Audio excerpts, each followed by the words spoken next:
नमस्कार, मैं doctor Nikhil Mehta, cancer रोग विशेषज्ञ एवं कैंसर सर्जन हूँ।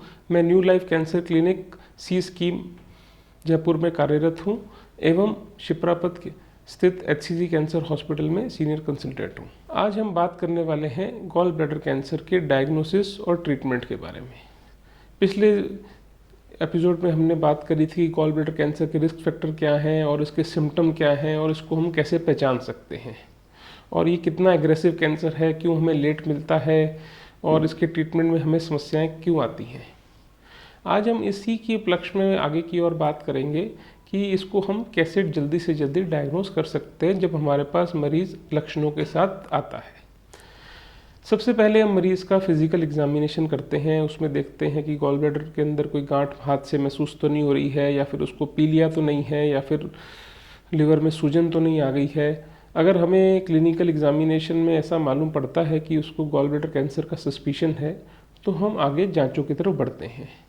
गॉल ब्लैडर कैंसर के लिए जो सबसे पहले हम जांच कराते हैं वो नॉर्मल खून की जांचें होती हैं, जिसको हम CBC और LFT, जिसको हम लिवर फंक्शन टेस्ट बोलते हैं, और ट्यूमर मार्कर जैसे कि CEA और CA-99 ये करवाते हैं और देखते हैं कि उसका नॉर्मल लिवर कैसा काम कर रहा है और ट्यूमर मार्कर कितने बड़े हुए हैं, लिवर कैंसर का सस्पिशन कितना है। अगर हमें ऐसा कुछ लगता है तो हम इस मरीज़ की सोनोग्राफी कराते हैं। सोनोग्राफी में हम पेट के लिवर को देखते हैं और साथ में पित्तकोश की थैली को देखते हैं कि उसके अंदर गांठ तो नहीं है या फिर लिवर सूजा हुआ तो नहीं है।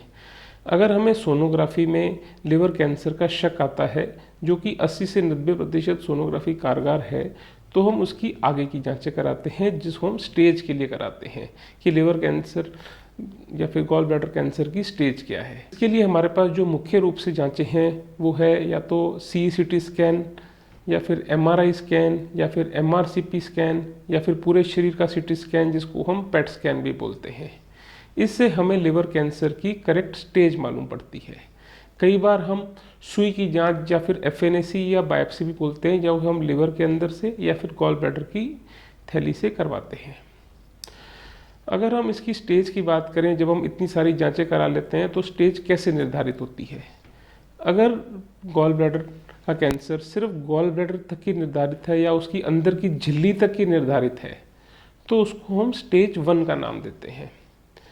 अगर यही गॉल ब्लैडर का कैंसर उसकी बाहर की झिल्ली या फिर उसको हम सिरोजा भी बोलते हैं, वहाँ तक आ गया है, तो इसको हम स्टेज 2 गॉल ब्लैडर कैंसर बोलते हैं।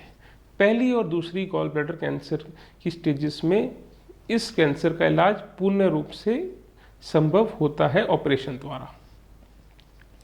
अगर यही कैंसर, जैसे कि मैंने पहले भी बात करी कि ये कॉम्पैक्ट ऑर्गन है, आसपास के टिश्यूज़ में या ऑर्गन्स में फैल जाता है, जिसको हम लिवर भी बोलते हैं, या बाइल डक्ट में आ जाता है, या फिर छोटी आंत जिसको हम ड्यूडेनम या फिर स्टोमक यहाँ पर आ जाता है, तो हम इसको स्टेज 3 गॉल ब्लैडर कैंसर कहते हैं।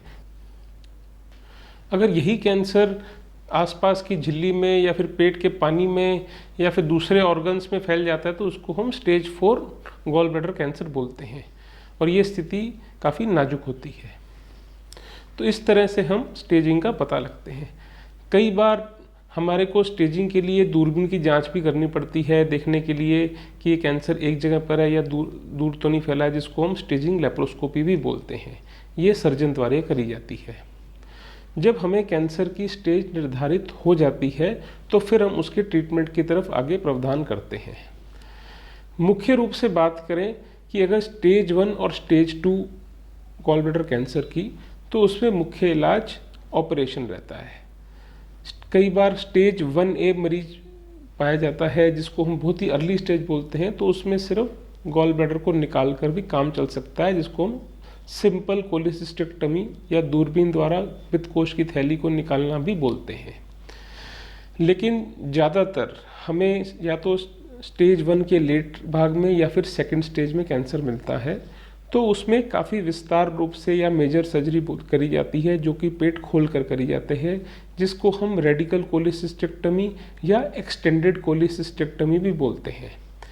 इस ऑपरेशन में हम पित्तकोश की थैली को निकालते हैं, उसके साथ ही आसपास 2 सेंटीमीटर लिवर के टिश्यू को भी निकालते हैं, या फिर लिवर के 4B या 5 जो पार्ट होता है लिवर का उसको भी निकालते हैं, और उसके आसपास की ग्रंथियां जिसको हम लिम्फ नोड्स भी बोलते हैं, जिसको हम पोर्टल लिम्फ नोड्स बोलते हैं, उनको भी निकालते हैं।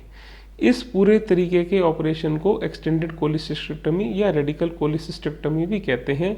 इसके द्वारा मरीज की गॉल ब्लैडर के कैंसर का हम जड़ से इलाज कर सकते हैं और उसको ख़त्म कर सकते हैं। लेकिन अगर मरीज़ हमारे पास तीसरी स्टेज में आता है, जब ये कैंसर पित्तकोश की नलकी में जा चुका होता है, तो इस बीमारी में हम यूजुअली ऑपरेशन नहीं करते। तो हम ऐसी स्टेज में अगर मरीज जब पित्तकोश की नलकी में चला जाता है तो यूजुअली हमारे पास जॉन्डिस या पीलिया में आता है। उस तरीके में हमारा पहला काम ये रहता है कि हम उसके पीलिया को कम करें।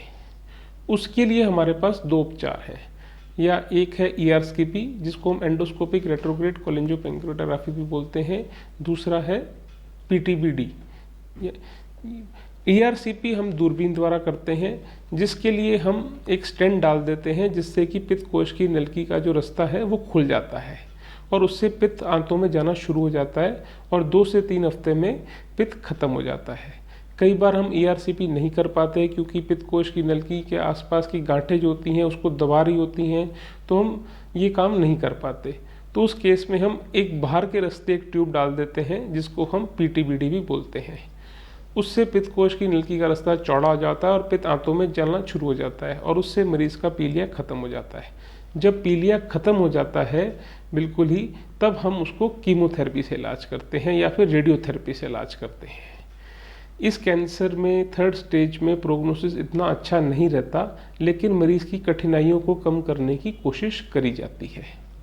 कई बार हमें इससे भी एडवांस दवाइयाँ शुरू करनी पड़ती हैं जिसको हम इम्यूनोथेरेपी या टारगेट थेरेपी बोलते हैं। उसी तरीके में अगर बात करें कि अगर मरीज़ हम पहली या दूसरी स्टेज में पूरे तरीके से ऑपरेशन से बीमारी निकाल देते हैं, तो उसके बावजूद भी हमें कीमोथेरेपी की आवश्यकता पड़ती है, ताकि हम जो आँख को नहीं दिखती, जिसको माइक्रोस्कोपिक डिस भी बोलते हैं, उसको भी जड़ से ख़त्म कर सके। लेकिन अगर हमारे पास मरीज़ बहुत ही एडवांस स्टेज में आता है, जिसको हम स्टेज 4 कहते हैं, जिसमें हम पेट में पूरी तरीके से कैंसर फैल चुका है, तब हम मरीज़ की यूजुअली हेल्प करने की कोशिश करते हैं कि उसको परेशानियों से कैसे निजात दिलाया जा सके, क्योंकि हमारे लिए उस टाइम इतना इम्पोर्टेंट रहता है कि हम उसको कैसे आगे का जीवन अच्छे से दे सकते हैं। जैसे कि किसी को पीलिया है तो हम उसका पीलिया कम करने की कोशिश करते हैं, कोई मरीज़ चल फिर नहीं सकता तो उसके एपेटाइट बढ़ाने की कोशिश करते हैं, किसी के पेट में पानी भर गया तो पानी को निकाल कर उसकी मदद करते हैं, और उसके बाद अगर मरीज़ की जनरल स्थिति अच्छी है तो हम कीमोथेरेपी का इलाज करते हैं। ये गॉल ब्लैडर का कैंसर इसलिए स्टेज वाइज डिपेंड करता है कि मरीज़ किस हेल्थ में है, जनरल कंडीशन कैसी है, उसका ECOG स्टेटस या PS स्टेटस कैसा है, और उसके आधार पर इस कैंसर का इलाज होता है। धन्यवाद।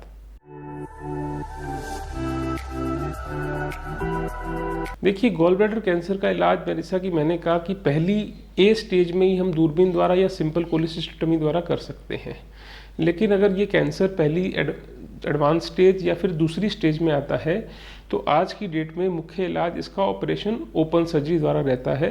लेकिन एडवांसमेंट आ रही है दिन बे दिन, हम हो सकता है कि थोड़े टाइम में लेप्रोस्कोपी या रोबोटिक सर्जरी द्वारा भी इस कैंसर को जड़ से ख़त्म कर सकें, पहली एडवांस स्टेज और दूसरी स्टेज में, जो कि मरीज़ के लिए भी काफ़ी कंफर्टेबल रहेगा। अभी तक इसके लिए हमारे पास कोई विशिष्ट गाइडलाइन नहीं है, लेकिन इसके लिए एडवांसमेंट के लिए टेक्नोलॉजी चल रही है।